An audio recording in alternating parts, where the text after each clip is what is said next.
Si tu photographies la fonte comme moi et que tu as un 100 mm ou encore un 400 mm, tu sais très bien que c'est hyper difficile de trouver un sac photo qui va être capable de comporter ton objectif ainsi que ton boîtier, les deux montés ensemble. Ça prend de la place, du rembourrage, il faut que ça soit accessible rapidement, puis il n'y a vraiment pas beaucoup de sacs qui répondent à ces caractéristiques. Puis en plus de tout ça, si tu voyages, tu ne veux surtout pas que ton matériel photo se ramasse en soute, donc ça prend quelque chose qui passe en cabine. Eh bien, toutes ces caractéristiques correspondent au sac photo Fior C60 de la compagnie Nia Evo.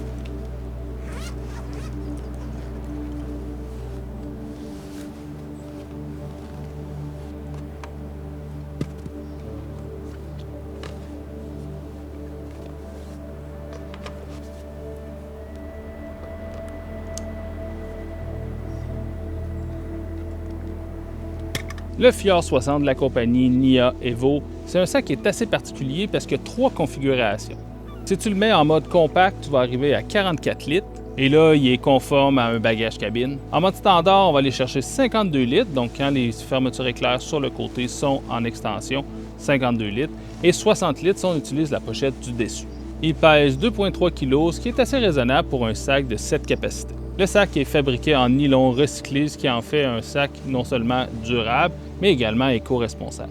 La base du sac est dans un matériau imperméable et résistant aux abrasifs. Concrètement, ça veut dire qu'on peut poser le sac n'importe où, dans n'importe quel environnement, puis on ne l'endommagera pas. Ici, à Terre-Neuve, c'est vraiment pas l'endroit qui est le plus doux avec le matériel. Vent, pluie, terrain rocheux, humidité constamment présente. Si un sac passe le test à Terre-Neuve, il peut passer à peu près n'importe où. La première chose que j'ai remarqué sur le terrain, c'est le confort du sac. J'ai fait des randonnées de plusieurs heures et le sac était super confortable, comme le serait un sac de randonnée standard. Et il faut dire que je ne lésine pas sur le matériel que j'amène. J'ai mon 300-600 mm, mes deux boîtiers, mon 200 mm f2 ainsi qu'un 24-120 mm f4. Le sac, évidemment, comporte une ceinture lombaire, une petite attache au torse également ici, et les bretelles sont ajustables selon la taille de votre dos. L'accès au matériel se fait au niveau du dos également sur le dessus, ce qui est super pratique pour les gros téléphotos. L'accès au matériel par le dos, c'est un système que j'aime vraiment beaucoup.